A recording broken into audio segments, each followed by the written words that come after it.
வாழ்க்கை அப்படிங்கிறது என்ன பொறுத்த வரைக்கும் ஒவ்வொரு நாளும் அப்பா நடத்தினாரா ஸ்தோத்திரம் சொல்லிட்டு போகணும். ஆமென், ஹல்லேலூயா. இன்றைக்கு நிறைய பேருடைய வாழ்க்கையில என்ன யோசிக்கிறோம் அப்படின்னா, நிறைய பணம் இருந்தா நான் ஆசீர்வாதமா இருக்கேன்னு அர்த்தம் நினைக்கிறாங்க. இல்ல, நல்லா சிரிக்கிறீங்கனாலே ஒரு ஆசீர்வாதம். ஒரு ஆமென் சொல்லுங்க. பசி எடுக்குதா, ஒரு ஆசீர்வாதம்.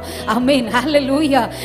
நேரத்திற்கு உணவு கிடைக்குதா, ஆசீர்வாதம். இன்னைக்கு எத்தனையோ பேருடைய வாழ்க்கையில பாத்தீங்கன்னா நிறைய டியூஸ்னு நிறைய அவங்க வாழ்க்கை ஒரு பெரிய காரு டியூல வாங்கினா அவன் பெரிய பணக்காரன் கிடையாது. புரிஞ்சுதா உங்களுக்கு? ஒரு பெரிய வீடு வாங்கியிருக்காங்க, மாசம் 50,000 80,000 டியூ கட்டுறாங்க அப்படின்னா அவங்க பெரிய வசதியில் இருக்காங்கன்னு அர்த்தம் இல்ல. சின்ன வீட்டுல குடியிருந்தாலும் அன்றன்றாடம் ஆண்டவர் நமக்கு கிருபைகளை கொடுத்து பெரிய டியூஸ் இல்லாம பெரிய கடன் இல்லாம சமாதானமா வாழ்ந்துட்டு இருக்கோமா? நன்றி சொல்லிட்டு போங்க. எத்தனை பேர் ஆமேன் சொல்றீங்க? நான் ஆரம்பத்திலே சொன்னேன், ஆமேன் என்று சொல்லுகிறவரை நான் ஆராதிக்கிறேன். ஆமேன். எங்களுடைய வாழ்க்கையில பார்க்கும் பொழுது ஒவ்வொரு நாளும் தேவைகள் இருக்கிறது. காலையில ஒரு நாளைக்கு சமைக்கிறதுக்கு கடைக்கு ஐயா போனாங்கன்னா குறைஞ்சபட்சம் ஒரு 1000 ரூபாய் தேவை. காலையில கடையில கொண்டு போய் கொடுக்கறதுக்கு. அடுத்து ஈவினிங் நான் நோட்டீஸ் கொடுப்பதற்காகவும் அங்க இருக்கிற கிராமங்களை சந்திக்கிறதுக்காகவும் போறேன். ஒரு கிராமத்துக்குள்ள நாங்க போறோம் அப்படின்னா குறைஞ்சபட்சம் ஒரு 2 வீடு 3 வீடு சந்திச்சு பர்சனலா சந்தித்து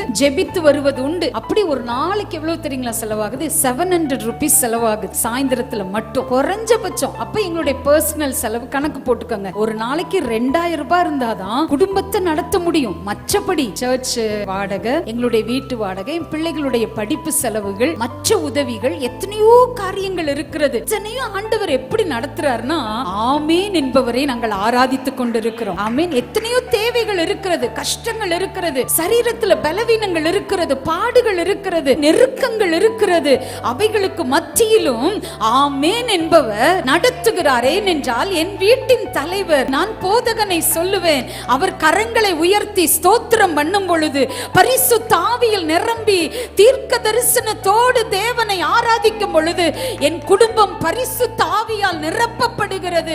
என் தேவன் எங்களை ஆசீர்வதித்து வருகிறார் என்று நான் சாட்சியாக சொல்ல முடியும். அப்ப தேவ பிள்ளையே, ஏதோ அது சகரியாவுக்கு மாத்திரம் அல்ல. ஒருவேளை உங்க வீட்டுல கணவர் இல்லையா, நீங்க தான் முக்கியத்துவம் வாய்ந்தவர்கள். உங்க குடும்பத்துல என்ன செய்யுங்க? தீர்க்க தரிசன அபிஷேகத்தோடு தேவனை ஸ்தோத்திரம் பண்ணுங்க. தீர்க்க தரிசன அபிஷேகத்தோடு கர்த்தரை உயர்த்துங்க. தீர்க்க தரிசன அபிஷேகத்தோடு கர்த்தரை மகிமைப்படுத்தி பாருங்க. எங்க பரிசுத்த ஆவியானவருடைய நிறைவு வருகிறதோ குறைவெல்லாம் மாறி போகும். குறைகளை பேசாதீங்க, நிறைவு சொல்லுங்க. ஒரு ஆமென் சொல்லுங்க.